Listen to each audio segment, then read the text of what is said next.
Yo, c'est Noémie, bienvenue dans un nouveau weekly reading vlog.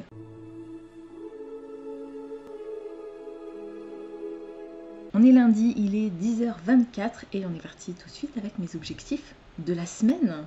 Alors, premièrement, Et que ne durent que les moments doux de Virginie Grimaldi, je l'ai découpé en 7 jours et dès que j'aurai fini de vous tourner ce petit bout de vlog, je me mettrai à ma lecture. Je suis censée lire une 50aine de pages à peu près jusqu'au chapitre 12, mais ça va aller très très vite parce que c'est écrit extrêmement gros, que les chapitres sont très courts et que c'est entrecoupé par des échanges de SMS. Donc ça va aller vraiment très très vite. Je me mets à ça juste après.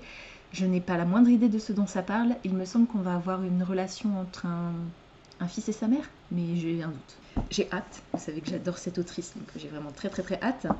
Et deuxième objectif de la semaine, finir Grisha, le tome 2 et le tome 3. J'ai aussi découpé mon intégrale et là par contre j'ai un peu plus de 100 pages à lire par jour, 115 pages approximativement, donc ça c'est ma partie pour aujourd'hui. Pareil, dès que j'aurai fini ma petite partie de Grimaldi, je passerai chez Grisha. Et c'est les 3 romans qu'il faut que je lise cette semaine. Je dois lire ces romans, maximum dimanche ils sont finis. Voilà. C'est les lectures communes qui sont prévues pour cette semaine, donc je suis obligée de lire ces 3 titres. À côté de ça, si j'ai encore du temps, j'ai aussi Lune Rouge que je suis en train de lire. J'ai avancé encore un petit peu hier. Je suis maintenant page 284 sur 450 à peu près.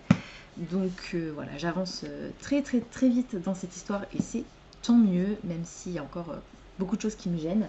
Mais je vous en reparlerai un petit peu plus... Non, je vais vous en parler tout de suite, ce sera plus simple. Donc, dans Lune Rouge, on va suivre Lana qui est victime d'une malédiction. En gros, depuis une trentaine d'années, tous les 10 ans, une femme qui possède les mêmes initiales qu'elle, qui est née un jour de lune rouge comme elle et qui a approximativement le même âge, tue l'homme qu'elle aime en été, approximativement à la même heure, dans la nuit. Donc elle est victime de cette malédiction et en gros on va essayer de comprendre pourquoi et comment empêcher cette malédiction de se réaliser.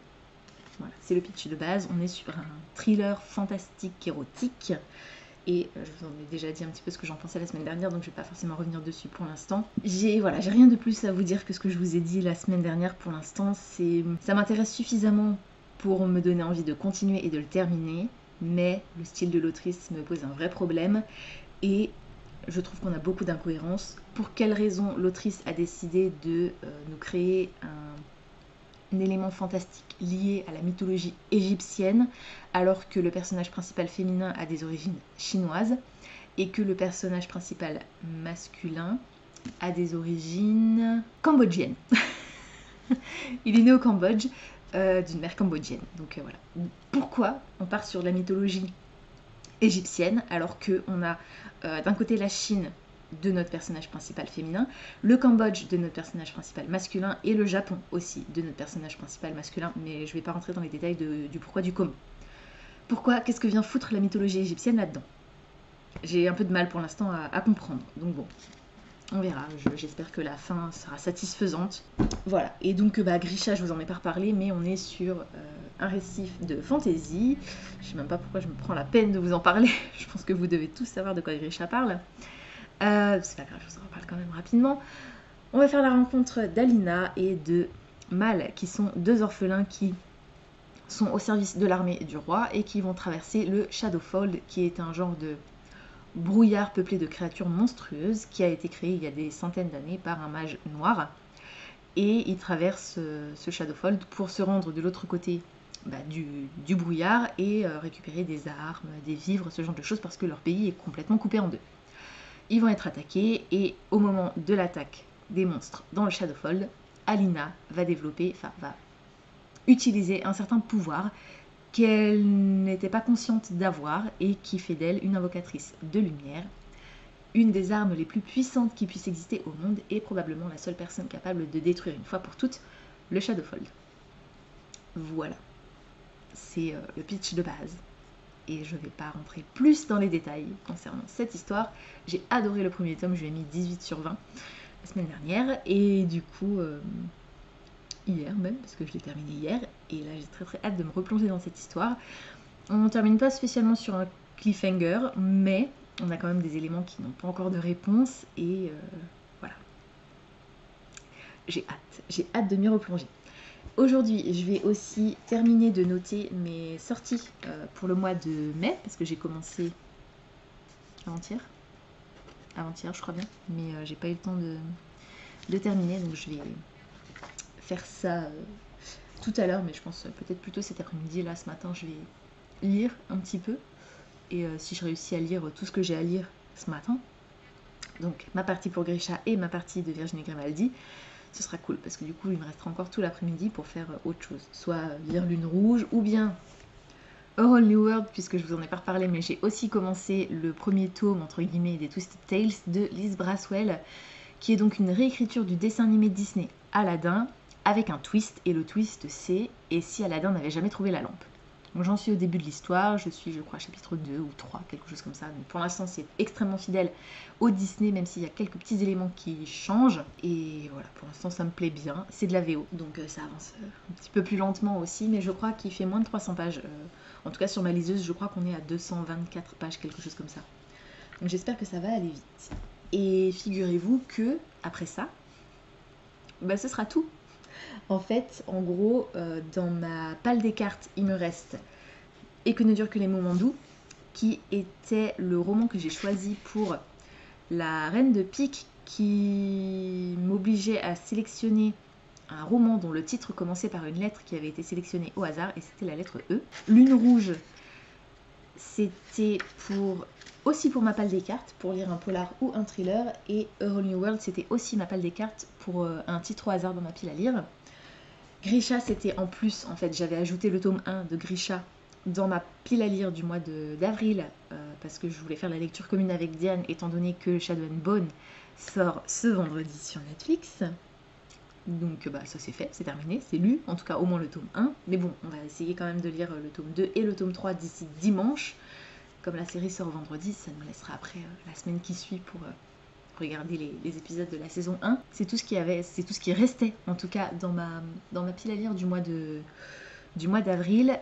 Sauf que je vais peut-être ajouter encore The Bright and the Pale de Jessica Rubinkowski pour la semaine prochaine, en fait, lundi. Donc le jour où vous verrez ce vlog, peut-être que je vais commencer celui-ci, parce que le Read Along, c'est le livre qui était dans la Fairy Loot du mois de mars, et le Read Along est prévu à partir du 26 avril, donc on va voir. S'il n'est pas repoussé, je commencerai également The Bright and the Pale la semaine prochaine. Donc ce sera le dernier livre que je lirai en avril normalement. Voilà. Mais celui-là je vais le mettre de côté parce que ce sera pas avant la semaine prochaine, quoi qu'il en soit. Et comme dit, j'espère que en plus de ces deux-là, je vais réussir à beaucoup avancer dans ces deux-là. C'est pas grave si je les finis pas cette semaine, ces deux-là. Mais il faut que je puisse avancer pour les finir au plus tard la semaine prochaine, quoi. Au plus tard le 30 avril. À part ça, cette semaine, normalement, il n'y a rien de particulier de prévu. Je n'attends pas de colis spécialement. Bon, j'ai toujours des contreparties de financement participatif Ulule qui sont je ne sais pas où, mais qui sont en cours, donc il est toujours probable que je reçoive ce genre de choses. Il y a, je crois, mon deuxième cadeau d'anniversaire de la part de Diane aussi qui se balade quelque part, donc pareil, il y a encore ça que je dois recevoir. Je pense que il y a peut-être une chance que je reçoive aussi les romans éternels, puisque mon chèque a été encaissé, donc je vais peut-être recevoir la suite. La Fairy Loot, ce sera pas pour tout de suite du coup. Par contre, je me demande si on va pas bientôt recevoir le nouveau catalogue France Loisirs, puisque c'est le catalogue normalement pour mai-juin. On est déjà le 19 avril, donc je pense qu'on ne devrait pas trop tarder à le recevoir.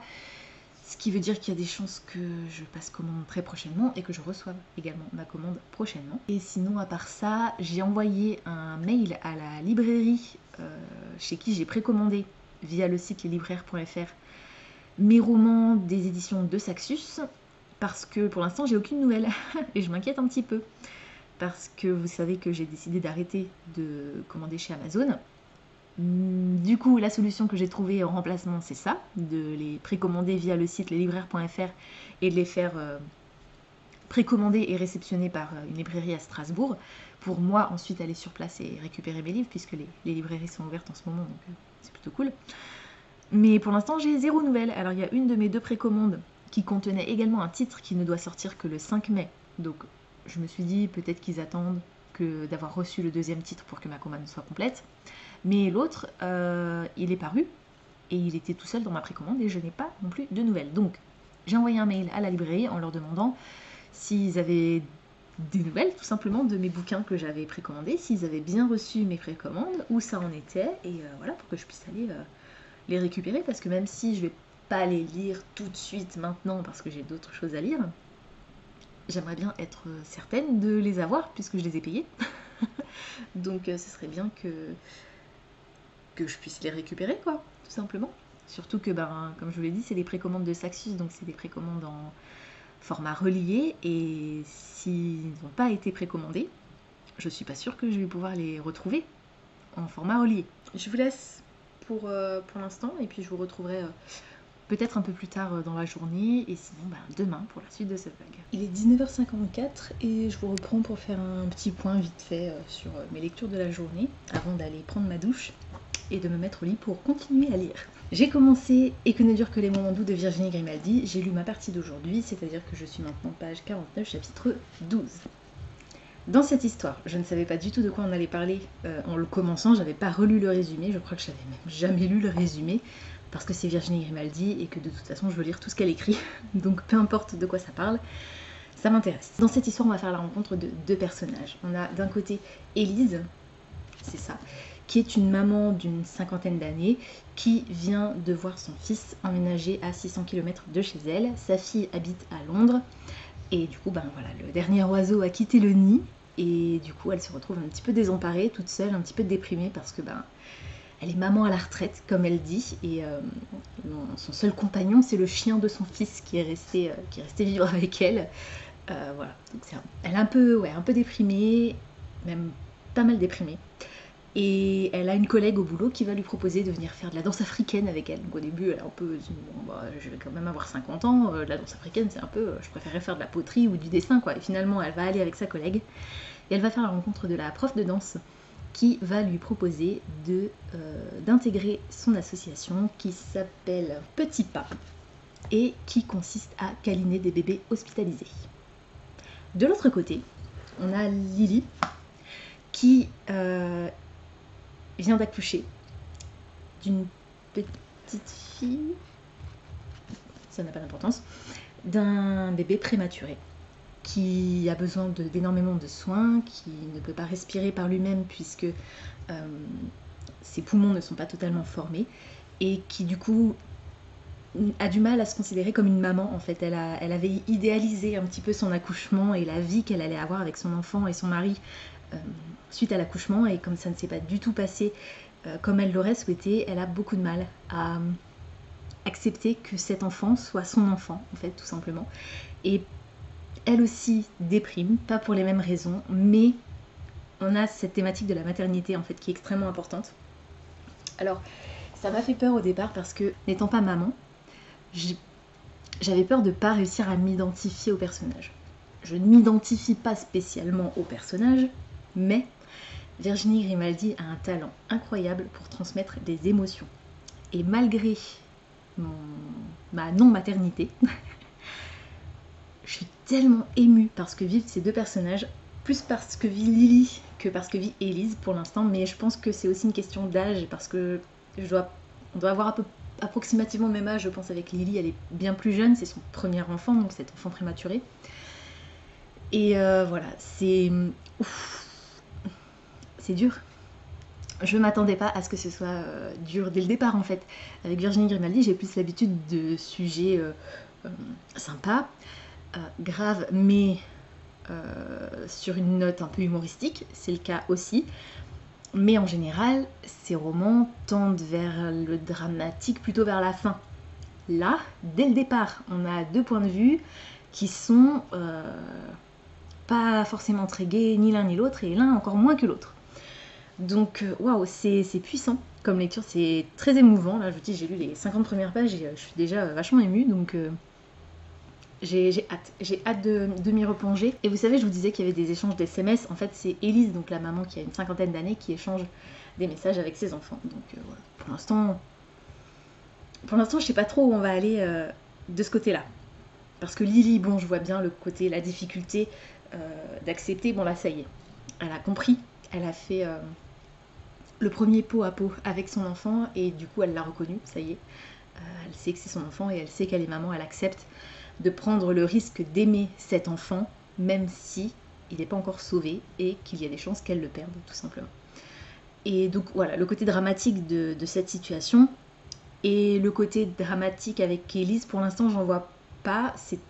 Je comprends sa détresse, mais je sais pas, j'ai pas l'impression que ça. Alors après, je me dis que, vu qu'Élise va probablement accepter d'entrer dans l'association Petit Pas, on va forcément y avoir un lien en fait entre les deux personnages, et je suppose qu'Élise et Lily vont se rencontrer à un moment donné. Donc voilà, en tout cas j'ai hâte de m'y replonger demain et c'est tout. Pour l'instant c'est cool. Donc j'ai lu ça très très vite ce matin. Et j'ai fini il n'y a pas longtemps là, ma partie pour aujourd'hui de Grisha. Je l'ai commencé aussi ce matin, mais j'ai étalé un petit peu ma lecture en plusieurs sections, séances de lecture sur la journée. J'ai lu un chapitre ici, un chapitre là. Et du coup, maintenant je suis chapitre 8, donc du tome 2. Je vais entamer le chapitre 8 demain. Oh la vache, mais tout ce qui se passe dans ces 7 premiers chapitres. Rien que dans le chapitre 1, il y a de l'action. Et ça n'arrête pas, en fait, pendant ces, je sais pas, 100 premières pages. Ouais, c'est ça, 115. C'est ce que je vous ai dit à peu près, qu'on lisait à peu près 115 pages par jour. Donc c'est 115 premières pages, donc c'est 7 premiers chapitres. Oh la vache! On a rencontré des nouveaux personnages. On a un personnage qui me fait mourir de rire, qui est un corsaire. Pas un pirate, un corsaire. Mais bon, c'est le personnage type pirate corsaire, on va dire. J'adore ce type de personnage. Il me fait délirer. Il me fait énormément penser à un mix, encore une fois. Alors on a l'Apparat qui me fait penser à Rasputin et Igor Karkaroff. Et on a Stormhound qui me fait penser à un mix entre... je me souviens plus de son nom. Le personnage de Lin-Manuel Miranda dans À la croisée des mondes, donc Et The Dark Materials, et Willy Wonka. Voilà, le côté très loufoque, très... on va au casse-pipe, mais c'est fun. Voilà, il me fait délirer. Il me fait délirer, c'est génial. Il se passe plein de choses. On en apprend un peu plus sur ce qui va se dérouler dans la suite de l'histoire. On introduit des nouveaux personnages, mais aussi de nouvelles créatures. Et on a un futur qui s'annonce assez sombre et, comment dire, potentiellement tragique pour notre héroïne. Bien que ce soit pas dit clairement et qu'il n'y ait pas particulièrement de prophétie quelconque, vu la tournure que prennent les événements, je crains le pire. On verra si j'avais raison ou pas, et je ne vous dirai pas si j'avais raison de toute façon pour ne pas vous spoiler, mais vu comment ça se passe pour l'instant, je crains le pire. Je peux pas trop vous en dire parce que c'est le tome 2 et que je voudrais pas vous spoiler le tome 1. Donc voilà, vous savez juste que l'héroïne est encore en vie. Je ne vous dirai pas quoi que ce soit d'autre sur les autres personnages. C'est tout. Et c'est vachement chouette. Là, franchement, c'est 100 premières pages. Waouh, c'est un rythme de malade. Et j'ai très très hâte de voir la suite. Parce que du coup, c'est 100 pages, donc plus de 115 pages. Plus de 50 pages de plus que les morceaux qu'on lisait la semaine dernière. Mais ça va aussi vite, quoi. C'est incroyable. Vraiment incroyable. Et cette petite touche d'humour, malgré les tragédies, c'est fun, c'est vraiment fun. Du coup, voilà pour mes lectures d'aujourd'hui. J'ai aussi terminé de monter le vlog de la semaine dernière. Il est en train d'uploader sur YouTube. Il reste un tout petit peu plus d'1 heure. Enfin, il reste 1 heure de chargement et un petit peu plus pour la compilation, tout ça, quoi. Donc vous l'aurez ce soir, vous l'aurez normalement au plus tard à 22 h, vous l'aurez. Je vais aller prendre ma douche et je pense que... Non, je vais pas prendre une douche qui va durer 1 heure, donc il sera pas fini quand je sortirai de la douche. Mais j'essaierai de vous le mettre en ligne ce soir avant de dormir. Il faudra que je me relève de mon lit, mais c'est pas grave. Du coup, je vais aller à la douche et puis après je vais me remettre à Lune Rouge en essayant d'avancer. J'aimerais bien atteindre, je sais pas, la page 350 ce serait bien, je suis page 284, si je pouvais aller jusqu'à la page 350, il me resterait que 100 pages à lire, ce qui est clairement faisable en 2 jours max quoi, et du coup jeudi je pourrais me remettre à A Whole New World, le terminer dans la semaine aussi, et comme ça la semaine prochaine, ben soit j'aurai plus rien à lire puisque le read-along de la Fairy Loot va être repoussé, mais pour l'instant je ne sais pas encore si ce sera le cas ou pas, soit il ne me restera plus que The Bright and the Pale pour le read-along de la Fairy Loot du mois de mars du coup. J'ai reçu le mail de Fairy Loot justement m'indiquant que les box du mois d'avril commençaient à être préparées, donc je dirais que je le recevrai pas avant mi-mai, je pense, parce que le temps qu'elle soit préparée, puis expédiée, puis que je la reçoive. Je vous rappelle que c'est une box qui vient d'Angleterre. Donc c'est un peu long. Mais c'est comme ça. J'ai fait un petit tour sur France Loisirs, je ne sais plus pour quelle raison tout à l'heure. Si, je voulais voir de quand datait ma dernière commande, parce que je vous ai dit ce matin qu'il me semblait qu'on allait bientôt avoir le nouveau catalogue, parce que le nouveau catalogue c'est mai-juin, et qu'on est le 19 avril, et ma dernière commande, donc pour mars-avril, date du 25 février. Peut-être d'ici fin de semaine prochaine, début de la semaine d'après. Et quoique, on sera déjà le 25 cette semaine, puisque lundi prochain on est le 26. Donc ouais, peut-être que d'ici la fin de la semaine, c'est ça. Soit fin de semaine, soit tout début de semaine prochaine, on devrait avoir le nouveau catalogue. Et j'ai déjà repéré 3 titres en poche qui, je ne sais pas s'ils seront dans le catalogue du coup, puisque le catalogue n'est pas encore disponible, mais s'ils y sont, je vais les introduire dans ma commande, c'est sûr et certain. J'espère. Et s'ils y sont pas, eh ben je les rajouterai. Je les ai mis dans ma wishlist. Mais je vous dirai ce que c'est quand je les aurai reçus, puisque normalement je devrais les recevoir après les avoir commandés. Logique. Voilà, du coup je vous laisse pour aujourd'hui et puis je vous retrouverai demain pour la suite de ce vlog. On est mardi, il est 21h28 et je vais pas vous prendre très longtemps. J'ai l'impression qu'à chaque fois que je vous prends pour un vlog, je vous dis ça. C'est peut-être le cas. Alors, je viens de finir à l'instant ma partie de Et que ne durent que les moments doux. Je suis maintenant page 101, chapitre 25.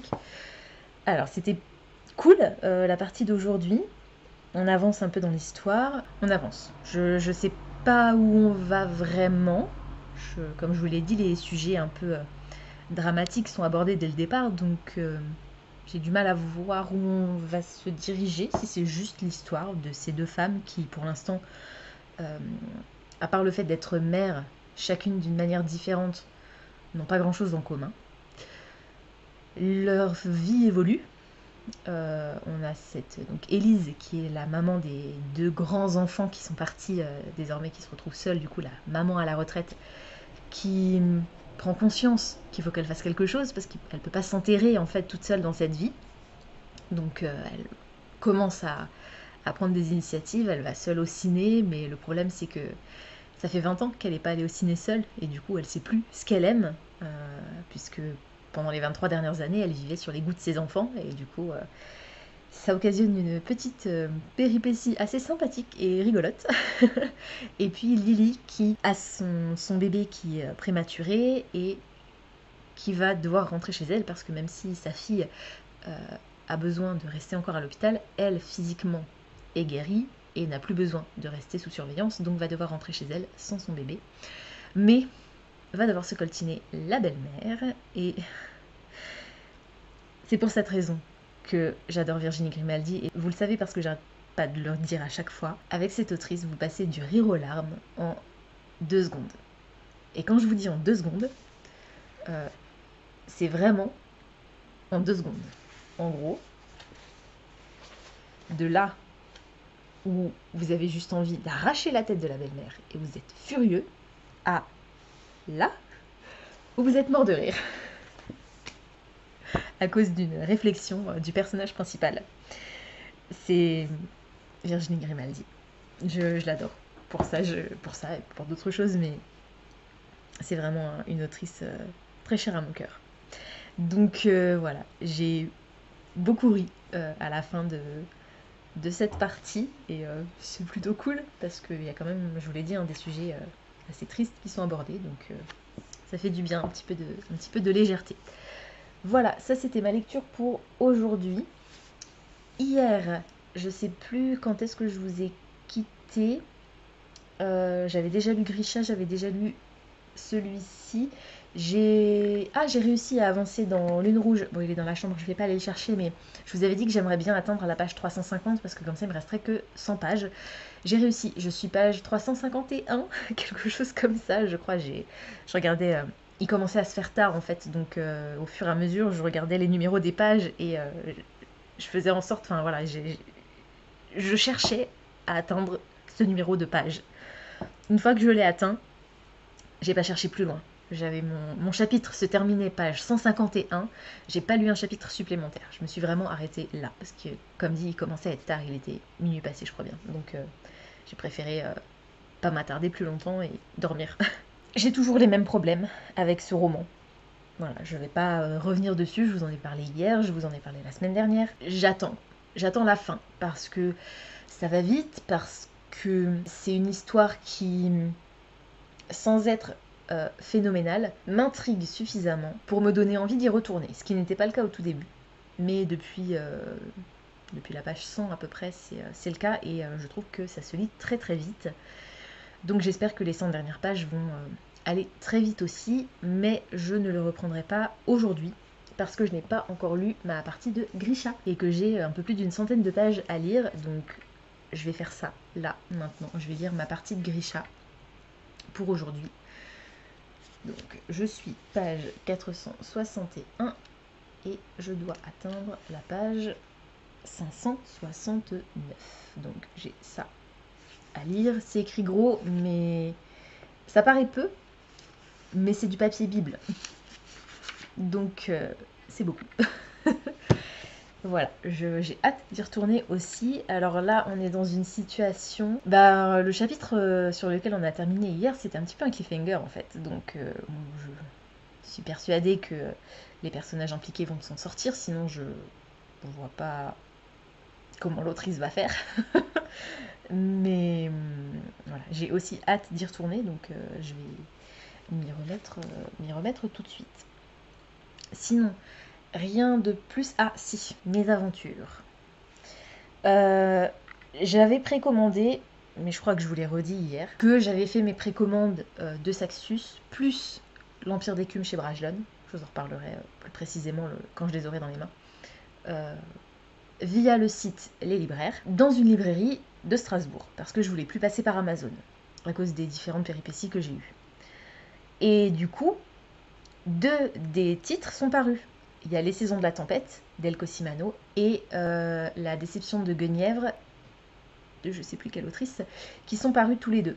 Mais je n'ai pas reçu de mail de confirmation de la librairie. Et étant donné que c'était des précommandes, normalement, la librairie aurait dû recevoir ces livres le jour de leur sortie. Bon, qu'ils les aient pas déballés tout de suite, je peux comprendre. Ils sont pas ouverts le lundi, par exemple. Donc voilà. Mais j'aurais dû recevoir le lendemain ou le surlendemain un mail me disant que ma commande était prête et que je pouvais venir la chercher. Mais je n'ai pas eu de nouvelles. Donc, je leur ai envoyé un mail, tout simplement, avec les références de ces 2 commandes, ainsi que les références de mes 2 autres précommandes qui, elles, ne sont pas encore parues, mais pour lesquelles je voulais être assurée. Et savoir s'ils avaient bien reçu mes précommandes, si elles avaient bien été prises en compte, et si eux, de leur côté, ils avaient fait la précommande chez l'éditeur. J'ai reçu une réponse aujourd'hui d'une personne, d'un des libraires probablement, qui m'a répondu que... alors là, accrochez-vous. Hein. Il y aurait eu des retards de parution chez l'éditeur. Comment prendre les gens pour des cons? Et que du coup, les 2 exemplaires qui étaient en précommande et qui normalement étaient censés être disponibles étaient indisponibles pour le moment et ou plus disponibles ou plus édités, puisque forcément, hein, c'est des précommandes de format relié. Et la raison pour laquelle je précommande toujours mes reliés chez De Saxus, c'est parce que je sais que si je ne le précommande pas, je ne l'aurai pas. Parce que les stocks sont très limités en fait. Les stocks sont limités au nombre de précommandes. Et après, il n'y a plus que les versions brochées. Et moi, je veux la version reliée. Voilà, bref, c'est du matérialisme, c'est juste pour être joli, peu importe. Ils sont vraiment très très beaux et... tant qu'à faire, autant avoir la version reliée que la version brochée, peu importe. Donc en gros, je sais pas ce qui m'a mitonné le gars, je ne suis pas une lectrice lambda qui aime lire mais qui s'intéresse pas spécialement plus que ça au monde de l'édition ou de la littérature ou quoi. Je suis quelqu'un qui est très investi dans les publications, dans les réseaux sociaux, dans le suivi des maisons d'édition, dans tout ça. Donc je sais très bien et parfaitement que ces 2 titres sont effectivement sortis le jour où il était prévu qu'ils sortent. Donc, le libraire qui m'a raconté des gros mythos m'a demandé dans son mail, après m'avoir expliqué qu'il y avait eu un retard de parution chez l'éditeur, plutôt que de me dire ah ben désolé, on n'a pas fait le boulot de notre côté. Bien sûr, c'est difficile d'admettre qu'on a fait une connerie. M'a demandé si je souhaitais patienter le temps que les ouvrages soient redisponibles de nouveau en stock, ce qui n'arrivera jamais, ou bien si je souhaitais un remboursement de mes commandes et quid des autres commandes qui ne sont pas encore disponibles, quoi. Donc j'ai répondu au gars très aimablement. J'ai même pas cherché à discuter. J'ai même pas. Au début, mon mail commençait par j'ai du mal à comprendre comment c'est possible étant donné que. Voilà. Donc mon mail commençait comme ça. Finalement, j'ai laissé tomber. J'ai dit c'est pas grave, je me débrouille autrement. Mais c'est parce que j'ai réussi à me débrouiller autrement que j'ai laissé tomber. Parce que je crois que sinon, j'aurais pété un câble. Les saisons de la tempête, ils l'ont à mon Cultura. C'est le même Cultura qui avait aussi un exemplaire, un dernier exemplaire du Royaume assassiné en relié. Donc je l'ai réservé à mon Cultura et j'irai le chercher jeudi. Et les 3 autres, la du prix de Guenièvre, qui est sortie, Amazon l'avait encore en relié, donc je l'ai commandé sur Amazon. Et mes 2 autres précommandes, à savoir The Bone Season tome 2 et La Cité de Laiton, je les ai précommandées sur Amazon de nouveau et j'ai même fait la livraison le jour de la sortie. Comme ça, je l'aurai le jour de la sortie. Et normalement, là, du prix de Guenièvre, je devrais le recevoir ce vendredi. Donc, voilà. Du coup, le mec, je lui ai dit, vous annulez toutes mes précommandes et vous me remboursez. Sauf pour l'Empire d'Écume, parce que l'Empire d'Écume, c'est Brajlon, c'est pas de Saxus. Et la précommande et la preuve en capture d'écran de cette précommande, je l'ai déjà envoyée à l'éditeur, donc chez Brajlon, parce que ça me permet de recevoir la version reliée au prix de la version brochée, ainsi que des goodies, parce que j'étais dans les 500 premières personnes à envoyer la preuve d'achat, de précommande de ce roman. Donc, qui ne sortira que le 5 mai, donc je vous en reparlerai plus tard, je vais pas rentrer dans les détails, là tout de suite des histoires. Et du coup, le mec, dans la foulée, au moins là-dessus ils ont été efficaces, dans la foulée j'ai reçu les mails de confirmation d'annulation et de remboursement de mes 3 précommandes. Il y a juste les saisons de la tempête, qui n'a pas été annulé parce qu'il était dans la même commande que l'Empire d'Écume. Donc il va falloir qu'il trouve un moyen de me rembourser uniquement ce titre-là sur les 2 titres de la même commande. Et le gars m'a répondu après en me disant c'est bon, c'est fait, les commandes ont été annulées et le remboursement est en cours. Et pour l'Empire d'Écume, je vous confirme que la demande a bien été passée chez l'éditeur et que je devrais le recevoir dans les temps. Bah il a intérêt, et puis je peux vous dire que si je vais à la librairie et qu'il me donne le bouquin et que c'est une version brochée, ça va chier des bulles. Parce que j'ai la preuve, de toute façon. J'ai gardé le mail, j'ai même gardé la réponse de l'éditeur, parce que l'éditeur m'a répondu, contrairement à De Saxus, qui, je sais plus, je crois que c'était pour La Cité de Laiton. Ils ont fait aussi pareil une campagne de précommande avec des goodies offerts pour les personnes qui apportaient la preuve qu'ils avaient précommandé le livre. Donc j'ai envoyé ma preuve de précommande, mais je n'ai pas eu de réponse, contrairement à Brajlon, du coup, qui m'a répondu tout de suite en me disant pas de problème, on vous envoie la version reliée. Donc j'ai bien la preuve que c'est prévu. Donc ça a intérêt à être fait. Techniquement, si Brajlon a demandé une preuve de précommande, c'est pour que eux, ils contactent directement la librairie. Donc normalement, il ne devrait pas y avoir de couac. On va croiser les doigts. Et on verra ça le 5 mai ou le 6, en fonction du jour où j'irai chercher ma commande. Voilà, donc normalement jeudi, je récupère les saisons de la tempête. Et vendredi, je reçois la du prix de Guenièvre. Donc ça va faire 2 livres à vous montrer et je vous reparlerai un petit peu plus des histoires à ce moment-là. Et j'ai pas mon carnet sur moi, il est là-bas et j'ai la flemme de me lever. Donc pour les sorties du jour, ben on verra demain. C'est tout. Bon bah voilà. Pour aujourd'hui, j'avais que ça à vous dire, mais c'est déjà pas mal. Et du coup, je vous retrouve demain pour la suite de ce vlog. On est mercredi, il est 20h39. J'ai fini il y a une demi-heure, 20 minutes, je sais pas. Ma partie de Et que ne dure que les moments doux de Virginie Grimaldi, donc ma partie pour aujourd'hui. Je suis maintenant page 149, chapitre 36. J'adore, je passe un super moment, je suis hyper émue. Ça y est, j'ai commencé à m'attacher aussi au personnage d'Élise, qui est donc la maman qui a la cinquantaine. Je voyais pas trop où on voulait en venir avec son personnage parce que je comprends qu'elle puisse être un peu dans la détresse et déprimée par la solitude, alors que ça fait 23 ans qu'elle a quasiment jamais été seule en fait, puisque ses enfants ont toujours été là. Mais je pense que je prenais pas encore conscience du poids que ça pouvait représenter sur ses épaules, et là, waouh, c'est ouf. Donc, j'adore. Alors, j'ai toujours envie d'étrangler la belle-mère de Lily. Bon, ce personnage. Mais bon, c'est comme ça, il en faut bien un ou pas. En tout cas, voilà. C'est super. Et ça y est, Élise. Alors, elles ne se sont pas encore rencontrées, mais Élise est entrée au service de néonatologie et a rencontré une des infirmières, une des puéricultrices qui travaillent sur place et qu'on a aussi croisé du point de vue de Lily. Donc on sait qu'elles sont effectivement dans le même service et il y a de fortes chances qu'elles se croisent à un moment donné, les deux mamans, quoi. Donc voilà, j'ai hâte d'être à demain pour continuer ma lecture. Cela se lit vraiment très très vite et voilà, c'est drôle, c'est émouvant, c'est Virginie Grimaldi, donc je passe un super moment.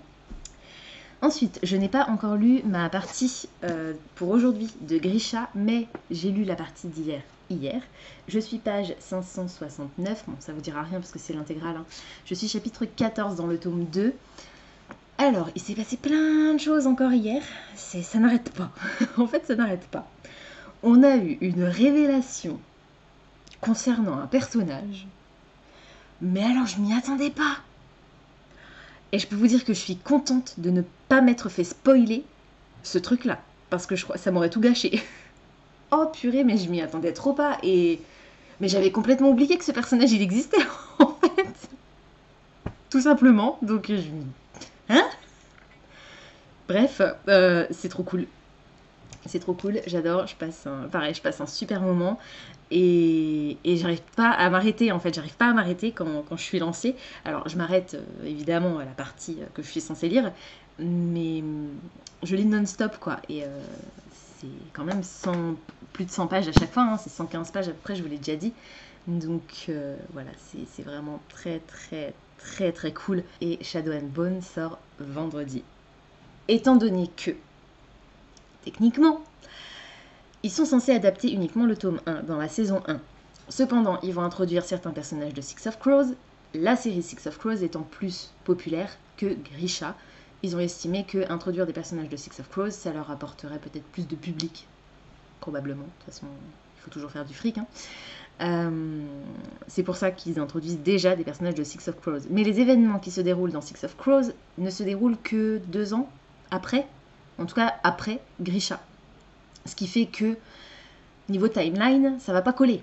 Donc, normalement, dans la série, s'ils font ça bien, ils sont censés nous proposer des scènes, des événements inédits avec les personnages de Six of Crows qui se déroulent du coup parallèlement et en même temps que les événements de Grisha.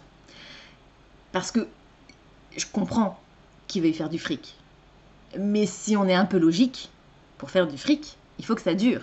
Donc, si tu mélanges tout de suite le tome 1 de Grisha et le tome 1 de Six of Crows, déjà je vous l'ai dit, chronologiquement c'est pas logique. Surtout que Diane m'a dit qu'il y a un des personnages de Six of Crows qui a assisté aux événements de Grisha, donc c'est juste impossible. Ce qui serait logique, ce serait de faire saison 1, saison 2, saison 3, Grisha, saison 4, saison 5, Six of Crows, saison 6, saison 7, King of Scars. Ce serait logique. Et ça leur fait 7 saisons, donc sur 6 ou 7 ans en fonction de la vitesse de production et de diffusion, quoi. Donc ce serait vachement mieux. Enfin, je sais pas, ça me paraît logique en fait. Mais bon. La logique et les scénaristes et les producteurs de séries télé sont parfois pas compatibles. On verra. En tout cas, j'espère que ce sera vraiment bien fait et j'ai très très hâte. J'ai encore vu des images. Là, je me suis abonnée au compte Instagram Shadow and Bone et j'ai encore vu des images de la série. ça va être phénoménal. Mais à regarder dans le noir, parce que jusqu'à présent, toutes les images que j'ai vues sont vachement sombres. Hein. Donc ça se passe principalement de nuit. En même temps, le fold, c'est un brouillard d'obscurité totale. Donc forcément, toutes les scènes qui se déroulent dans le fold ou près du fold sont sombres. Mais la plupart des scènes que j'ai vues, en tout cas, avaient l'air de se dérouler la nuit. Étant donné que le pouvoir d'Alina, c'est la lumière, ça paraît logique qu'il y ait besoin qu'on ait de l'obscurité. Bref, en tout cas, voilà, j'ai hâte de voir la saison 1 et j'ai hâte de continuer, de finir la trilogie. Et en même temps, je sais pas si j'enchaîne direct avec Six of Crows et si j'attends d'avoir fini Six of Crows pour commencer la série. Et je pense pas. Je pense pas. Ça m'embête parce que c'est ce que Sandra me disait. En fait, le truc, c'est que du coup, on va pas pouvoir imaginer les personnages de Six of Crows, puisqu'on les aura vus, et du coup, on n'arrivera plus à se faire notre propre idée. Alors, d'un côté, ça m'embête, je suis d'accord avec elle, c'est vrai que c'est dommage. Mais d'un autre côté, je vous avoue que moi, j'avais jamais lu Grisha avant de savoir que Shadow and Bone allait être publié. Et depuis le départ dans Grisha, je ne vois aucun autre visage pour le Darkling que celui de Ben Barnes. Et ça me pose absolument aucun problème. Donc bon, tout est relatif. Voilà. Il y a des pour et il y a des contre. Moi, j'ai toujours aimé quand il y a des adaptations de romans, qu'elles soient bonnes ou mauvaises, à la rigueur, je m'en fiche en fait. J'aime voir ce que j'ai imaginé. Et si je vois... En général, je préfère toujours lire les romans avant de voir les films. Mais c'est juste parce que je veux m'assurer qu'on s'approche au maximum de l'histoire de base. Là, vu qu'il n'est pas prévu, normalement, que Six of Crows de Leigh Bardugo soit raconté dans la saison 1, à part effectivement les caractéristiques peut-être de certains personnages. À la limite, je me dis même que si ça se trouve, ça va carrément enrichir mon expérience de lecture, en fait, de voir d'abord la série et de découvrir ces personnages, et ensuite de lire Six of Crows, parce que du coup, il y a peut-être certains éléments concernant les personnages dans Six of Crows qui sont pas forcément hyper approfondis ou pas abordés, ou peut-être que la backstory est pas hyper intéressante ni importante, en fait je l'aurais vu peut-être dans Shadow and Bone, et du coup ça peut être cool. Voilà. Donc je sais pas encore, je sais pas encore, si je sais que ce week-end on va commencer Shadow and Bone, c'est quasiment sûr, parce qu'on n'a plus de série à regarder en ce moment, donc de toute façon c'est obligé, on va le regarder ce week-end. Ce qui fait que j'aurais pas tout à fait fini Grisha, les tomes 2 et 3, mais c'est pas grave. Enfin, le tome 3, je serai déjà sur le tome 3 normalement. C'est pas grave. Sinon, je n'ai pas repris Lune Rouge hier parce que ma partie de Grisha, je l'ai terminée très tard. Il était minuit et demi passé.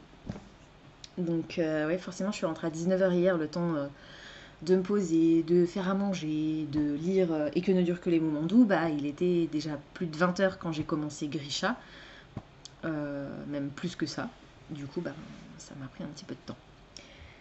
Voilà, du coup, je vais juste vous mentionner les quelques sorties des derniers jours. Alors, ça, je vous en ai déjà parlé. Donc, on est le 21. Alors, il y a 2 sorties qui sont parues hier et qui m'intéressent. C'est 2 sorties en VO. La première, c'est In Deeper Waters de F.T. Lukens. C'est de la fantasy, je crois. MM, donc une romance MM, avec des pirates. La couverture est trop cool. Et au début, je me suis demandé si ce serait pas le titre de la fabulote du mois d'avril. Mais maintenant, j'ai un doute. Je suis vraiment pas sûre. Mais alors, pas sûre du tout. On verra. Et le deuxième, c'est These Feathered Flames, le tome 1 d'Alexandra Overy. C'est une réécriture de L'Oiseau de Feu, qui est un conte, une légende du folklore russe, et c'est de la fantasy queer à nouveau.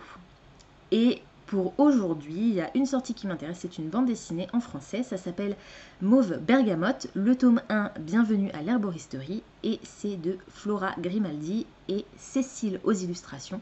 Ça a l'air trop mignon. J'adore le dessin, ça fait très nature en fait. J'aime vraiment beaucoup le dessin, donc j'ai très hâte de feuilleter cette BD. Voilà, c'est tout pour les sorties d'hier et d'aujourd'hui. Prochaine sortie, vendredi. J'ai échangé des messages avec Sandra hier, qui s'intéressait un petit peu à France Loisirs, qui voulait savoir un petit peu, en gros, ce que j'y gagnais, si c'était vraiment intéressant, parce qu'elle envisageait de s'abonner. Du coup, je lui ai expliqué tout ce à quoi j'ai pensé qui pourrait être intéressant de connaître avant de s'abonner à France Loisirs.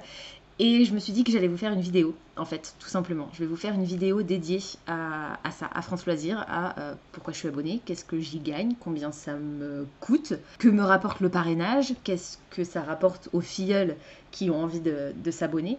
Voilà, donc je pense que ça pourrait être intéressant.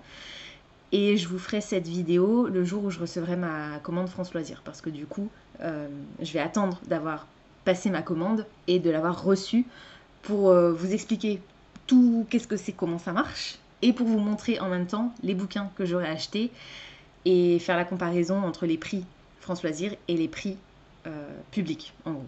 Voilà, donc ce sera une petite vidéo bonus, et qui ne sera pas du tout sponsorisée par France Loisirs. Enfin, remarque, s'ils veulent me sponsoriser, moi je suis pas contre, il n'y a aucun problème.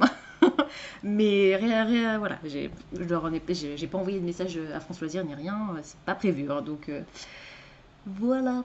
J'espère que ce sera une vidéo que vous trouverez intéressante. Et si ça vous intéresse pas, vous n'êtes pas obligé de la regarder. Hein. Après tout, je vous oblige à rien de toute façon. Voilà. Mais je me dis que peut-être qu'il y a d'autres personnes qui, comme Sandra, se posent des questions. D'autant que, avouons-le, leur site est pas forcément hyper clair niveau information. Si vous voulez vraiment savoir comment ça se passe, il vaut mieux en discuter directement avec quelqu'un. Soit en allant en boutique, soit en discutant avec quelqu'un qui utilise déjà les services de France Loisirs. C'est tout pour aujourd'hui, et puis du coup je vous retrouverai demain pour la suite de ce vlog. On est jeudi, il est 19h50, je suis en plein milieu de la partie du jour de Et que ne durent que les moments doux de Virginie Grimaldi, que j'aime toujours autant. C'est l'anniversaire de mon papa aujourd'hui, donc bon anniversaire papa. Je sais qu'il regarde pas mes vlogs, mais c'est pas grave. Du coup, j'ai passé un petit moment en visio avec mes parents et ma soeur, et j'en ai parlé un petit peu à ma maman du roman, parce qu'elle l'a lu, elle l'a vraiment adoré, et voilà, elle m'a dit qu'elle avait été très surprise à la fin, et qu'elle avait hâte que je lui en reparle, du coup, dimanche, parce que je le finirai dimanche, pour voir ma réaction, parce que voilà, elle pense aussi que je vais être surprise, donc c'est cool, j'ai très très hâte. Sinon, hier, j'ai lu ma partie de Grisha dans ma pochette à livres Grisha, avec mon marque-page Grisha et mon deuxième marque-page Grisha. Écoutez, on fait les choses à fond. Je suis page 689, chapitre 21. Je n'ai pas encore commencé la partie du jour. Et la partie du jour devrait être assez intense, puisque on est censé finir le tome 2. J'ai du mal à croire qu'on ait lu le tome 2 en 4 jours. Et qu'on va lire le tome 3 en 3 jours. C'est cool. C'est vraiment très très cool. J'aime toujours autant. Je pensais pas réussir à le lire hier soir, parce qu'on avait prévu de regarder un film avec mon chéri. Finalement... on n'a pas regardé de film, donc j'ai réussi à lire. Là, par contre, je pense que ce soir, on va regarder un film, et du coup, je vais peut-être lire un peu moins. Mais c'est pas grave. Je peux plus rien vous dire sur Grisha, parce que on est trop avancé maintenant dans l'histoire. C'est le tome 2, on est quasiment à la fin, donc je vous spoilerai tout le début du tome 2 et tout le tome 1, donc ça servirait plus à rien. Mais c'est vraiment cool. C'est vraiment très très cool. J'adore. Je passe un super moment. Voilà, donc j'ai très très hâte. Et en attendant, j'ai pas grand chose de plus à vous dire sur mes lectures, parce que concrètement, voilà, j'avance dans les histoires. Et que ne durent que les moments doux, je vous ai dit un petit peu ce que j'en pensais hier. Grisha, je peux plus trop rien vous dire, mais j'aime autant. Franchement, c'est cool. C'est vraiment très très cool. Je n'ai pas repris Lune Rouge. Je suis pas sûre que je reprendrai aujourd'hui. Du coup, je suis un peu triste, parce que je pensais le finir aujourd'hui en fait. Mais j'ai pas arrêté d'aller à droite à gauche. Ce matin, j'ai bossé donc de 8h à 11h. À 11h, je suis sortie. Je suis d'abord allée chez Cultura pour récupérer quelque chose que j'avais fait mettre de côté. Je vous montrerai ça juste après. Ensuite, je suis passée au drive récupérer mes courses, enfin la partie de mes courses que je pouvais faire au drive. Puis Je suis passée au magasin finir mes courses. Ensuite, je suis rentrée, j'ai mangé vite fait. À 14 h, je devais aller en centre-ville pour récupérer une commande Lush parce que le magasin est fermé, mais ils font toujours du click and collect. Donc, et j'avais plus de shampoing en fait, donc j'étais obligée d'y aller. Enfin, il m'en reste encore, mais j'en ai presque plus. Donc, j'ai racheté du shampoing. Et ensuite, je suis revenue, je suis repassée par la maison et j'ai récupéré mon vaccin pour aller chez le médecin. C'est le rappel du tétanos en fait que j'ai pas fait il y a 5 ans et que j'aurais dû faire il y a 5 ans. J'ai pas chopé le tétanos entre temps, heureusement. Voilà, donc maintenant je suis protégée jusqu'à mes 45 ans. C'est bon pour le tétanos en tout cas. Ah, j'étais mal. Hein. Je lui ai dit tout de suite au médecin, j'ai dit écoutez, je préfère vous prévenir, je suis une chochotte. Il m'a dit vous inquiétez pas, du moment que vous vous détendez, ça ira bien. Si vous contractez les muscles, là, ça risque de faire mal. Je le sais, hein, enfin, tout le monde vous le dit, hein, c'est de notoriété publique. Donc, je me suis détendue. J'avais les mains sur mes genoux, comme ça. Je fermais pas les yeux, mais presque. Je faisais limite la petite séance de méditation, là. Et il s'est approché de moi, il a pris mon poignet pour voir mon bras, justement. Il m'a dit, bah, c'est bien, vous êtes détendue. Et j'étais tellement détendue que j'ai rigolé. Voilà, j'ai dit non, allez-y, faites votre truc là, vite, vite, vite, et puis c'est bon. Et en fait, ouf, j'ai quasiment rien senti. J'ai juste senti la petite piqûre, quoi, mais c'est comme si quelqu'un venait avec, je sais pas, un cure-dent et vous piquait juste, mais pas fort, vraiment juste comme ça, le temps que ils mettent l'aiguille. Et après, quand il a commencé à injecter le produit, j'ai senti un genre de chaleur et comme si mon muscle se contractait tout seul en fait, mais rien de plus. Donc, merci à lui. Je suis soulagée parce que franchement j'appréhendais. Hein. Je déteste les aiguilles. Hein. Bref, voilà, vous savez tout. Ensuite, qu'est-ce que j'ai fait après le médecin? Je suis rentrée après être allée chez le médecin. Et en fait, j'ai préparé mes courses. J'ai acheté de quoi faire des wraps. Donc j'ai décortiqué mon poulet, j'ai mis mes carottes et mes choux et j'ai coupé mes poivrons et tout dans des tubes. Comme ça, j'ai juste à faire l'assemblage le matin ou la veille pour faire mes wraps pour le midi, quoi. Et ensuite, il était 17 h 30. Et donc là, j'ai eu mes parents au téléphone. Et puis, on a raccroché il y a 1 heure à peu près. Et puis, du coup, là, je viens de manger. Et entre-temps, je suis descendue à la boîte aux lettres parce que j'avais un colis dans la boîte aux lettres qui devait arriver demain, mais qui du coup est arrivé aujourd'hui. J'ai contente. Donc pas de sortie littéraire aujourd'hui, mais j'ai 2 bouquins à vous montrer. Le premier, on va commencer dans l'ordre de publication, je pense que c'est celui-là qui est sorti en premier. Les saisons de la tempête d'Elko Simano aux éditions de Saxus. Ensemble, ils sont la tempête.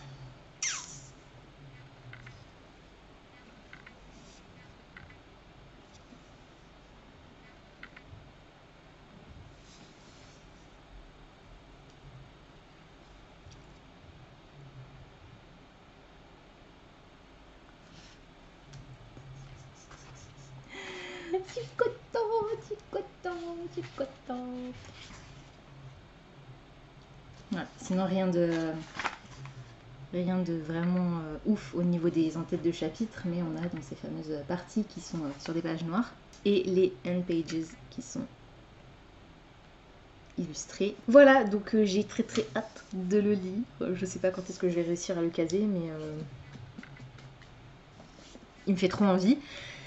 Alors, devenus des incarnations physiques des saisons, ils doivent s'entretuer pour survivre. Que se passera-t-il s'ils s'unissent? C'est donc l'histoire de 2 personnages qui vont tomber amoureux l'un de l'autre, mais qui malheureusement sont destinés à s'entretuer. En gros. Voilà, donc j'ai très hâte. Mais l'une de vous, je ne sais plus qui, désolée, sur Insta m'a dit que la traduction était encore très mauvaise. En parlant de ça, De Saxus a publié un message sur Instagram. De Saxus recrute. Il recrute des traducteurs, des correcteurs, un community manager et 1 ou 2 autres postes encore. Justement parce qu'ils ont pris en compte les avis des lecteurs et ils se sont rendus compte qu'il y avait énormément de problèmes de correction et de traduction dans leurs ouvrages. En tout cas dans les 2 derniers, enfin du coup dans celui-ci. et dans Le Royaume Assassiné. Puisque moi j'ai lu Le Royaume Assassiné et je vous l'ai dit que c'était vraiment mauvais au niveau de la traduction. Les Saisons de la Tempête, je ne l'ai pas encore lu, mais apparemment c'est pas beaucoup mieux. C'est pas la même personne qui a traduit les deux romans. Et du coup, ils ont dû se séparer de certains de leurs traducteurs. Ils n'ont pas précisé qui, mais ils ont précisé qu'ils ont dit qu'ils s'étaient séparés de certains de leurs traducteurs et de certains de leurs correcteurs. Donc ils cherchent des personnes compétentes, avec de l'expérience, beaucoup d'expérience dans le domaine. Et ils vont faire en sorte qu'à l'avenir, leur titre reflète un peu plus leur ligne éditoriale, en fait, tout simplement, au niveau de la formulation, quoi, parce que effectivement c'est trop dommage. Donc je l'ai quand même acheté, je vais quand même le lire, et puis je vais probablement lever les yeux au ciel à plusieurs reprises, mais le sachant, et sachant que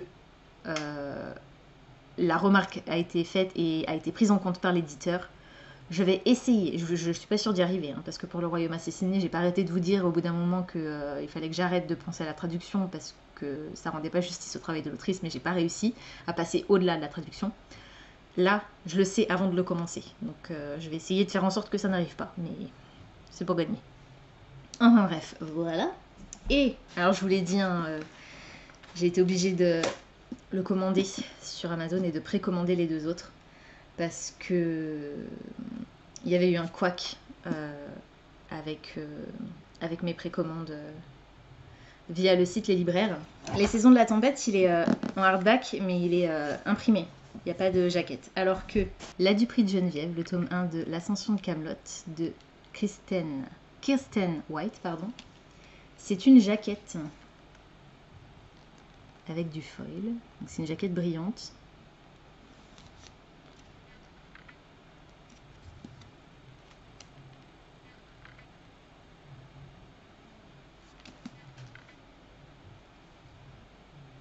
Pas vraiment du foil en fait, c'est juste du doré.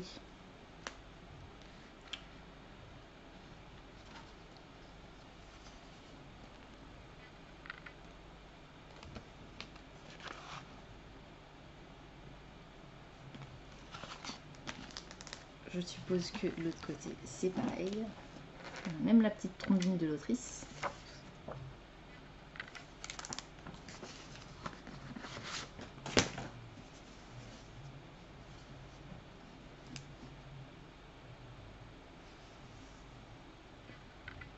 À l'endroit c'est mieux. Ce foil bleu sur le jaune moutarde. Il est magnifique. Il est magnifique.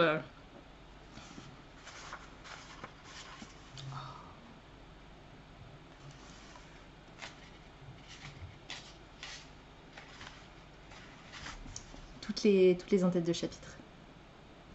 Enfin, tous les chapitres ont une en-tête décorée. Oui, je suis trop contente. Une terrible menace pèse sur le jeune roi Arthur. La seule personne qui peut le protéger est sa femme Guenièvre. Mais elle n'est pas celle que vous croyez. J'ai trop hâte. Voilà, les deux petits nouveaux de chez De Saxus qui ont rejoint ma pile à lire et que j'ai très hâte de découvrir. Alors, c'est 2 premiers tomes d'une série. Les Saisons de la Tempête, je savais pas, mais en fait, apparemment oui, c'est un tome 1. Donc, c'est cool. En plus, ils sont tous les deux bleus, les gars. Non mais s'il vous plaît. C'est contente, moi. Voilà. Du coup, c'est tout pour aujourd'hui. Et je vous retrouverai peut-être demain pour la suite de ce vlog. On est samedi, il est 17h49. Je vais commencer par vous donner les sorties d'hier. Et puis après, je vous dirai pourquoi je vous ai pas repris hier. Et est-ce que j'ai lu ou pas. Mystère. Alors, il y a 2 titres qui sont sortis hier et qui m'intéressent. Le premier, c'est un shoujo, donc un manga, avec comme thématique la surdité. Ça s'appelle Comme les autres, c'est un tome 1 de Nojin Yuki. Et le deuxième, c'est une BD jeunesse, c'est une BD de Maud Bégon et c'est l'adaptation du Jardin secret de Frances Hodgson Burnett, qui est une histoire que j'adore. Le film, le classique, a bercé mon enfance, je l'aime d'amour, et l'adaptation récente, 2019 je crois, 2020 peut-être, était sympa. Voilà. Bon, j'aurais toujours une grosse préférence pour le film, le classique, quoi, mais voilà. Donc ça, c'est les 2 titres qui sont sortis hier et qui m'intéressent. Prochaine sortie, mercredi. Donc c'est tout pour les sorties de la semaine. Hier, je vous ai pas repris parce que je suis rentrée tard. Hein, vous savez que le vendredi, je rentre tard. Et j'avais un mal de crâne d'anthologie. Je vous explique même pas, je crois que j'avais jamais eu aussi mal au crâne de toute ma vie. J'ai passé toute la journée en réunion au boulot, en fait. Donc j'ai enchaîné les réunions. C'était l'enfer. C'était l'enfer. Et finalement, bah du coup, je me sentais pas de lire. C'était pas possible. En fait, j'avais... Ma migraine était... Enfin, ma migraine, mon mal de crâne était positionné de sorte que j'avais mon œil gauche qui pleurait tout seul, en fait. Donc je pleurais pas de douleur, même si j'avais extrêmement mal, mais j'avais mon œil gauche qui pleurait tout seul. Donc pour lire, c'était même pas la peine, quoi. Donc je n'ai rien lu hier, voilà, vous savez tout. Et par contre, on a regardé Enola Holmes avec Henry Cavill. C'était sympa, mais sans plus, quoi. Je m'attendais à quelque chose de plus fidèle. Et bon, bah, j'ai été déçue, hein, de toute façon. Alors, les Enola Holmes, j'ai pas lu les romans, j'ai lu les BD. Donc déjà, de base, les BD, forcément, sont adaptées des romans, mais même si elles sont bien adaptées, je pourrais pas le dire puisque j'ai pas lu les romans, elles sont déjà condensées. Et donc, j'ai lu les BD, j'ai beaucoup aimé les BD, mais j'ai trouvé que le film était vraiment... pas du tout fidèle. Alors, il y a quand même une enquête qui est menée, l'enquête est quand même plus ou moins la même, mais voilà, il fallait 2 enquêtes parallèles du coup, parce qu'il y a Enola qui va essayer de... qui part à la recherche de sa mère et qui en même temps va se retrouver confrontée à une autre enquête et va décider de résoudre cette enquête. Donc voilà, enfin, bref, peu importe. C'était sympa, mais ça casse pas 3 pattes à un canard, quoi. C'est dommage. Dommage. Du coup, j'ai rien lu hier, mais quand même. Je suis toujours sur Et que ne durent que les moments doux de Virginie Grimaldi. Je suis page 201, chapitre 49. J'ai 2 parties à lire pour aujourd'hui, donc une centaine de pages. Ça représente ce morceau-là. Voilà, et puis demain, je le finirai. J'ai une théorie sur la fin. Vous savez que Virginie Grimaldi a un don pour vous faire des retournements de situation ou des révélations fracassantes auxquelles vous ne vous attendez pas. J'ai une théorie, et plus j'y pense, plus je trouve d'indices et d'éléments qui me permettent d'étayer ma théorie. Donc, j'ai peur d'être déçue à la fin, parce que si ma théorie est juste, je serais contente, parce que bah, du coup, j'avais trouvé, mais en même temps... Après, c'est peut-être le fait que bah, je les ai quasiment tous lus, les romans de cette autrice, et du coup, je commence à avoir une certaine mécanique de réflexion, connaissant son style. Peut-être, je ne sais pas, on verra. En tout cas, c'est toujours aussi cool et c'est tout. Et ensuite, dans Grisha, pareil, j'ai 2 parties à lire, donc celle d'hier et celle d'aujourd'hui. Donc là, on est plus sur du 230 pages, pas sur 100 pages, mais ça se lit très vite. Shadow and Bone est disponible depuis hier matin sur Netflix, mais je n'ai pas Netflix. On va voir comment on va faire. Mais du coup, bah oui, je vous l'ai pas dit, mais j'ai fini le tome 2. J'ai fini le tome 2, je suis... le numéro de page, ça vous dira rien, mais je suis page 768 dans mon intégrale. Et je vais commencer donc ce soir, L'Oiseau de Feu, le tome 3.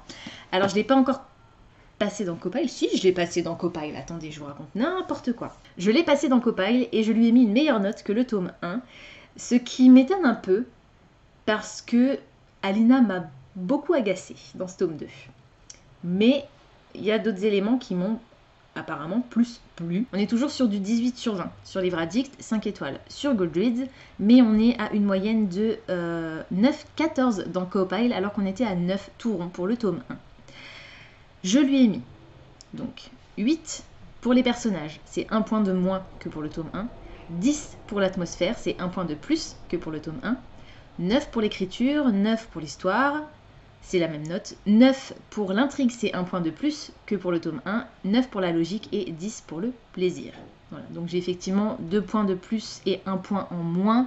Donc au final, ça me fait 1 point de plus sur ma note globale. C'est pour ça qu'il a une meilleure note que le tome 1. Voilà. Mais on est... Enfin, il a une meilleure moyenne dans Copile. Concrètement, il a le même nombre d'étoiles, il a la même note sur Livre Addict. C'est toujours aussi cool, j'aime toujours autant. Comme dit, même si Alina m'a un peu gonflé dans le tome 2, il y a plusieurs raisons. Je ne vais pas rentrer dans les détails, hein. Vous savez que je rentrerai peut-être un peu plus dans les détails dans mon update lecture, mais c'est même pas sûr, parce que comme c'est le tome 2 et que je vais vous faire une review sur l'intégrale, en gros, je vais pas forcément rentrer dans les détails des raisons pour lesquelles Alina m'agace dans le tome 2, puisque ça pourrait vous spoiler le tome 1. Et j'ai très très hâte de m'y remettre, donc je vais lire la partie d'hier. Je vais lire aussi la partie d'aujourd'hui. Je sais que Diane a déjà fini sa partie pour aujourd'hui. The Bright and the Pale a été repoussé à la semaine prochaine. Enfin, la semaine prochaine. Pas lundi 26, mais le lundi qui suit, le lundi 3 mai. Du coup, ça c'est bon. Fairy Loot l'a annoncé sur son Instagram aujourd'hui, il me semble. Ils ont constaté qu'il y avait des gens qui, à cause des retards d'envoi et de distribution, n'auraient pas reçu leur box à temps, donc lundi, pour pouvoir faire le read-along. Donc ils ont repoussé le read-along d'une semaine supplémentaire. Et c'est plutôt cool parce que j'étais un peu juste au niveau de ma palle du mois d'avril. Ce qui fait que, en gros, les gars, c'est jouable, hein. C'est vraiment, vraiment jouable. Et là, je suis vraiment trop, trop contente. Demain, enfin, ce soir, j'avance dans le Grimaldi, j'avance dans le Grisha. Et du coup, ça veut dire que... donc le Grimaldi, ça va être très, très vite. Hein. Vous savez qu'il va super vite, en 1 heure max, mais genre grand max, hein. Ce sera fini. Ce qui fait que après, il me faudra au moins 2 heures, je pense, pour finir Grisha si je ne l'ai pas fini ce soir. Et il me reste que 100 pages de Lune Rouge et je vous ai dit que ça allait vraiment super vite. Donc il y a moyen que demain, je termine ces 3 bouquins-là. Ce qui fait que la semaine prochaine, entre lundi et vendredi, parce que le 1er mai c'est samedi, j'aurai 5 jours pour lire A Whole New World qui fait moins de 300 pages. Je l'ai commencé, mais je suis qu'au début, je vous l'ai dit, hein, j'ai lu le premier, peut-être le 2e chapitre, je sais plus. C'est de la VO, donc ça va un peu plus lentement que si c'était en français, mais il va quand même être relativement rapide à lire.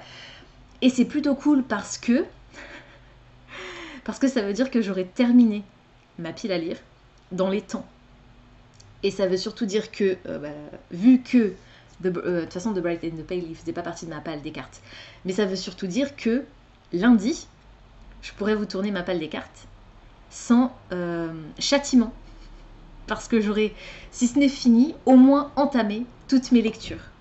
Et A Whole New World fait partie de ma palle des cartes. Donc il était primordial que je commence. Et c'est chose faite. Et il sera probablement même fini bien avant vendredi. Donc c'est plutôt cool. Donc, je vais... Ah, j'ai un unboxing à vous faire aussi. Bon, bref, je vous raconterai ça après. Du coup, qu'est-ce que j'ai d'autre à vous dire pour l'instant? Rien. Donc, ce que je vais faire, c'est que je vais lire en fait ce soir. Il est 18h, je vais commencer à lire. Ensuite, je vais manger, puis je vais me remettre à lire. Vous aurez lundi, au plus tard jeudi. On va faire ça comme ça, hein, je ne vais pas trop m'avancer. Au plus tard jeudi, parce que le 1er mai c'est samedi. Donc au plus tard jeudi, vous aurez ma vidéo Palle des cartes pour le mois de mai. J'ai trop hâte. J'adore faire ça. C'est trop fun, c'est trop fun. Par contre, ça va être très très compliqué de choisir mes bouquins parce qu'il y en a tellement qui me font envie dans ma pile à lire. C'est pour ça que le principe des critères de sélection, c'est intéressant. Il faut juste pas que j'oublie d'intégrer les finalistes du PLIB parce que je suis en train de les oublier et c'est quand je suis censée voter qu'au mois de septembre, mais si je pouvais les lire maintenant et faire mon choix maintenant, ben j'aurais plus besoin de me stresser en août-septembre pour les finir, comme ça a été le cas cette année parce que je suis un boulet, enfin cette année, en 2020. Donc il faut que je pense aux finalistes du PLIB dans ma palle des cartes de lundi. Je crois que j'en ai au moins un dans ma pile à lire physique. Il y en a 2 que j'ai achetés à la bibliothèque où je travaille.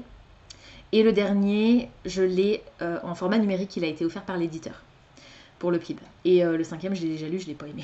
Alors, figurez-vous que hier, je reçois un SMS de mon chéri qui m'annonce que la boîte aux lettres est encore coincée. Et oui, voilà, bah comme d'hab, hein. C'est le colis Les Romans Éternels. Et effectivement, il était mis comme ça à plat dans notre boîte. Sauf que bah, vous voyez bien la tronche du colis. Hein.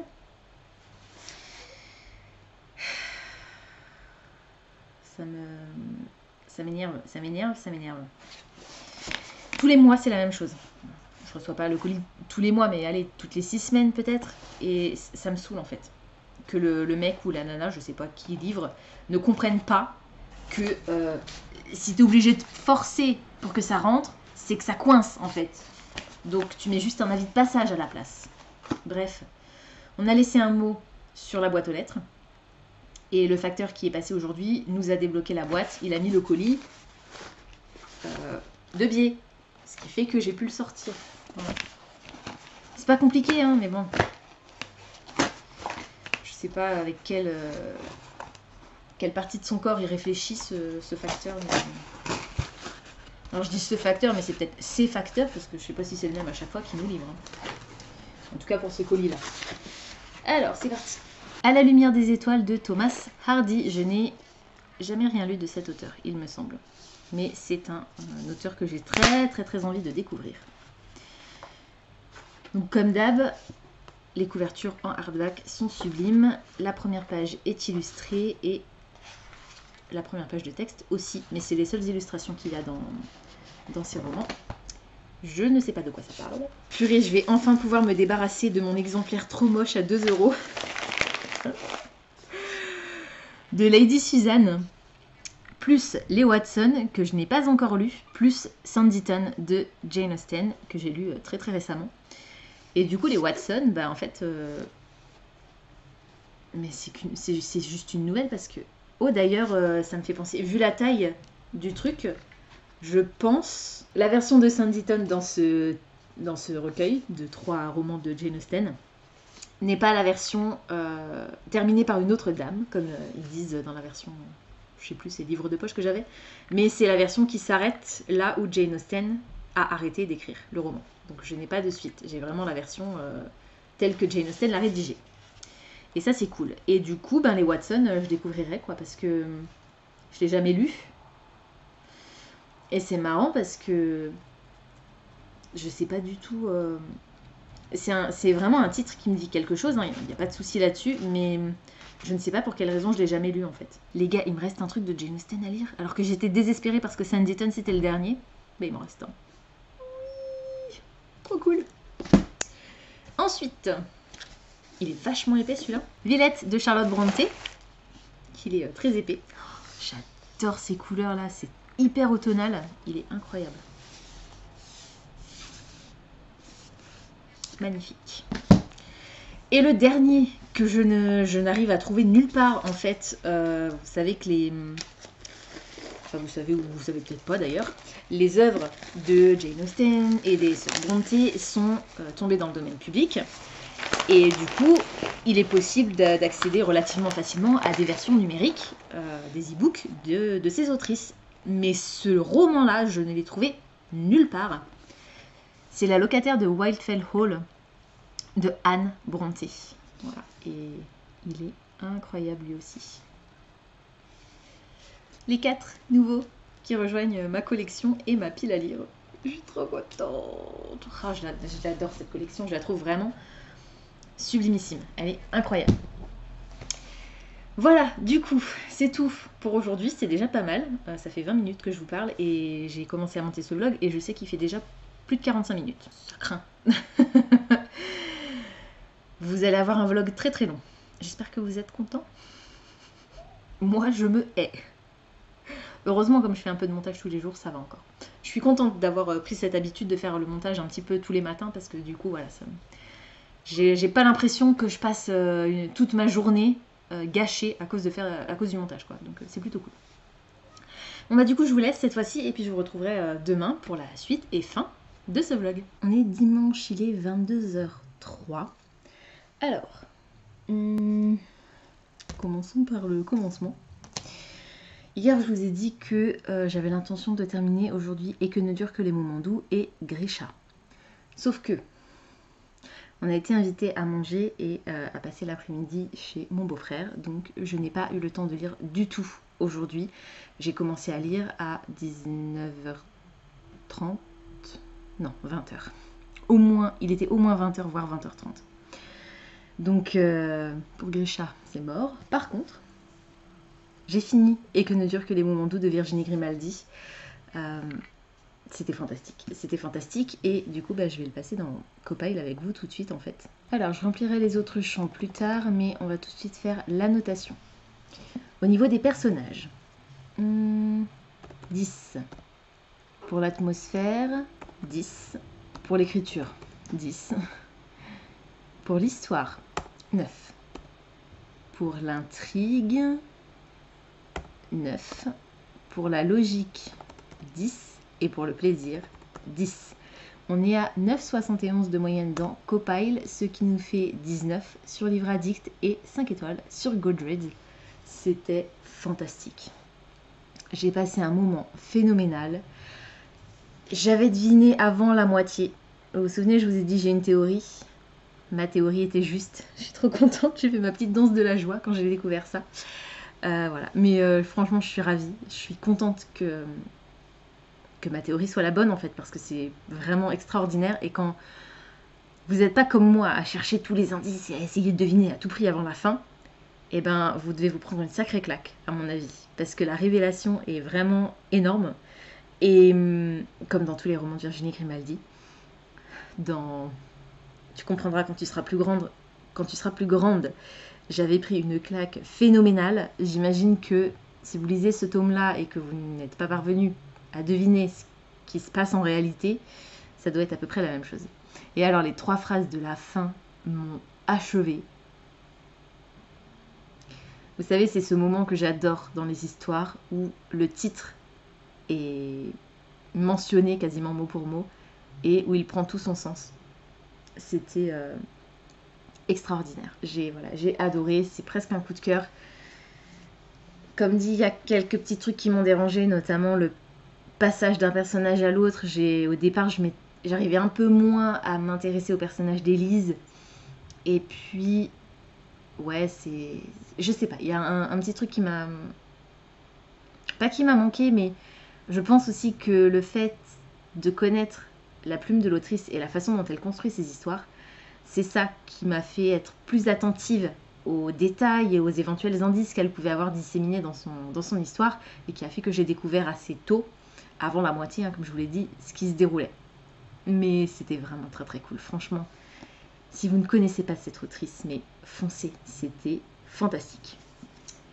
Voilà, donc, maintenant que ça c'est fait, j'ai repris mon reading journal et je me suis rendu compte que je n'avais pas rédigé ma chronique pour Death Golden Flame. Donc il faut que je le fasse absolument demain, parce que ça fait déjà un moment que je l'ai fini et il y a certains trucs dont je ne vais pas forcément me souvenir. Donc c'est la merde. Je vais rajouter mes notes pour le tome 2 de Grisha dont je vous ai parlé hier. Et du coup, sur la page suivante, je vais pouvoir commencer ma chronique pour Et que ne dure que les moments doux. Je n'ai pas avancé, comme je vous l'ai dit, dans Grisha, c'est-à-dire que je suis toujours au même point. Il faut que je lise le tome 3. Je ne l'ai pas commencé et voilà, ça représente, je crois qu'on est à 300 pages, 380 pages, ouais c'est ça à peu près. On est sur un peu moins de 400 pages, donc je ne réussirai pas à le finir ce soir malheureusement, je suis un peu dégoûtée. Mais c'est pas grave, du coup je me le trimballerai encore la semaine prochaine. J'ai hâte de m'y replonger. Je me souviens même plus comment se termine le tome 2. Ah si, je me souviens comment se termine le tome 2. Voilà, donc je vais retourner tout de suite là maintenant dans Grisha, en commençant le tome 3. Et du coup, je n'ai pas repris A Whole New World et je n'ai pas non plus repris Lune Rouge. Donc ces deux-là, ce sera pour la semaine prochaine. Par contre, comme je vous l'ai dit hier, The Bright and the Pale a été repoussé à la semaine prochaine. Donc c'est plutôt cool, ça veut dire que j'ai plus que ces 2 titres-là à lire, plus Grisha. Failli l'oublier, entre lundi et vendredi. Donc ce sera jouable, je vous l'ai dit, Lune Rouge, il me reste 100 pages et ça va aller très vite. Je sais que Grisha, ça devrait aller vite aussi, surtout si j'essaye de carburer pour en lire un bon gros morceau ce soir. Je vais pouvoir lire pendant au moins 2 heures. Et puis demain je travaille pas, on est lundi, donc je pourrais encore bien l'avancer. Je vous l'ai pas redit, mais Et que ne dure que les moments doux, c'était ma carte. Pour la palle des cartes, c'était la reine de pique pour laquelle je devais lire un livre dont le titre commençait par une lettre qui avait été sélectionnée au hasard, et c'était la lettre E qui avait été sélectionnée par un générateur aléatoire de lettres. Donc voilà, je suis contente, franchement trop contente, et j'ai très très hâte de lire d'autres romans de Virginie Grimaldi. Je crois que dans ma pile à lire, c'était le dernier. Dans ma pile à lire physique tout du moins, parce que dans ma pile à lire numérique, je dois avoir son tout premier. Le premier jour du reste de ma vie, ou de ta vie, je crois que c'est ça le titre de son premier roman, que je n'ai jamais lu pour l'instant. Et puis au mois de mai va sortir Les Possibles, son tout nouveau roman, donc j'ai très très hâte de découvrir ça. Voilà, pour l'instant, j'en suis là dans mes lectures de cette semaine. Les prochaines sorties, je crois que c'est pour mercredi, donc j'ai pas besoin de vous en parler. Donc là, je vous ai fait un petit peu le bilan de mes lectures, c'est plutôt cool. Qu'est-ce que j'ai lu du coup cette semaine? Donc j'ai fini Et que ne durent que les moments doux. J'ai fini le tome 2 de Grisha, et je crois que c'est tout. Mais c'est déjà pas mal. J'ai découvert, alors c'est aussi pour ça que j'ai pas beaucoup lu aujourd'hui, c'est parce que ce matin j'aurais eu le temps de lire un peu, mais j'ai découvert un nouveau... Oh, mon écran est dégueulasse. J'ai cassé l'écran de protection, en plus j'ai une fissure. Bon ça va, c'est pas... Elle se voit pas trop et c'est pas gênant pour utiliser l'écran, mais quand même. J'ai découvert un nouveau manga sur mon téléphone. Sur Instagram, en fait, grâce à Instagram, enfin grâce ou à cause, c'est selon le point de vue, qui propose des pubs, et il y avait une publicité pour ce manga, n'importe quoi, en VO, et les graphismes étaient très beaux, et l'histoire avait l'air sympa. Du coup, j'ai regardé, et j'ai téléchargé une nouvelle application de lecture de manga en ligne. Celle-ci est payante. Vous pouvez découvrir les premiers chapitres gratuitement, mais si vous voulez la suite des histoires, c'est 3,99 € par mois, je crois. Ça s'appelle Manta, M-A-N-T-A. Et le manga que j'ai découvert s'intitule Under the Oak Tree, donc sous le chêne. Et c'est l'histoire d'une jeune noble, d'une duchesse, je crois, la fille d'un duc, il me semble. Peu importe. C'est de la VO, hein, je vous l'ai dit, mais je vous le redis, c'est de la VO, il est que en VO, il n'existe pas en français, qui va épouser un chevalier. Et le lendemain de leur nuit de noces, donc ils n'ont jamais fait connaissance, hein, ils se sont mariés parce que c'était une volonté de son père à elle, et le lendemain de leur nuit de noces, lui, il s'en va en campagne pour tuer un dragon, et il revient que 3 ans plus tard. Et elle, j'adore ce manga, j'ai lu les 25 premiers chapitres, je l'ai dévoré aujourd'hui. En plus, les chapitres sont assez longs, donc ça c'est cool. Elle bégaye, donc elle a un handicap. Et je trouve que c'est vraiment cool d'avoir un personnage avec une représentation, la représentation d'un handicap. Et voilà, leur relation est très mignonne, il se passe des choses intéressantes. J'adore cette histoire. Trigger warning pour maltraitance du père envers sa fille, qui la traite vraiment comme un chien en fait. Donc voilà. Et puis il y a un peu d'hémoglobine, mais c'est de l'anime, et l'hémoglobine provient de monstres parce qu'on a des ogres, des loups-garous. Voilà, c'est pas gore. Par contre, il y a des scènes de fesses. Bon, c'est pas décrit, hein. C'est voilà, en gros, on les voit se faire des câlins, mais il n'y a pas, voilà, sans rentrer dans les détails, quoi. Mais c'est vraiment chou et mignon, et voilà, et j'adore. C'est trop bien. Et du coup, je vais voir sur l'appli s'il n'y en a pas d'autres qui pourraient être intéressantes, parce que le truc c'est que cette histoire-là, ce manga-là, n'est publié que le 10, le 20 et le 30 de chaque mois. Donc on a 3 chapitres par mois. Ça va être frustrant. Surtout quand je vais commencer à arriver, enfin je sais pas si ça va arriver, je suppose que oui à un moment donné, mais si on commence à avoir des chapitres avec des cliffhangers, attendre 10 jours pour avoir la suite, ça va être compliqué. Mais bon, c'est comme ça. Hier, c'était hier ? Hier, oui, c'était hier. On a regardé les 3 premiers épisodes de Shadow and Bone. J'adore.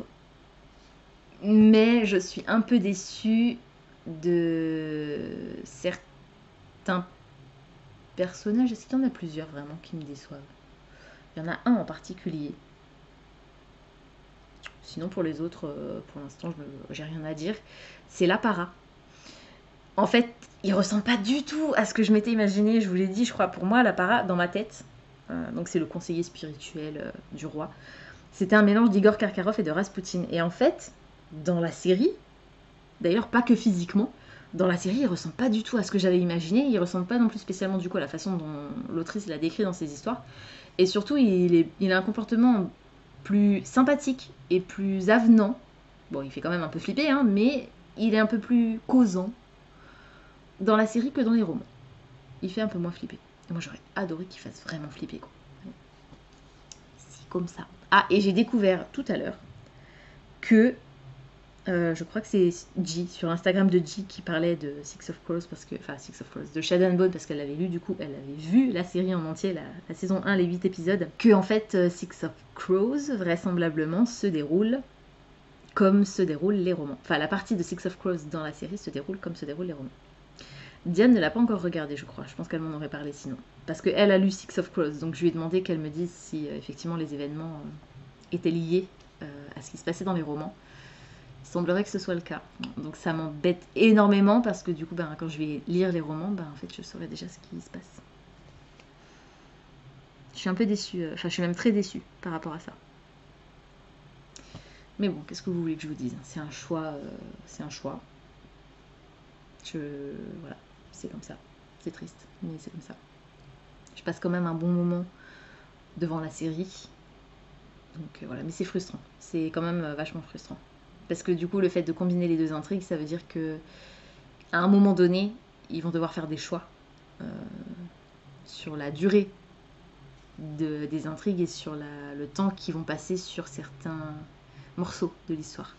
Ils vont devoir probablement couper certains passages du récit, des récits même. Donc je suis un peu déçue. Mais bon, c'est comme ça. Bref, voilà, c'est tout pour cette semaine. Je vous remercie d'avoir regardé ce vlog jusqu'au bout. Et puis je vous retrouve demain pour moi et puis la semaine prochaine pour vous pour un nouveau Weekly Reading Vlog. Ciao!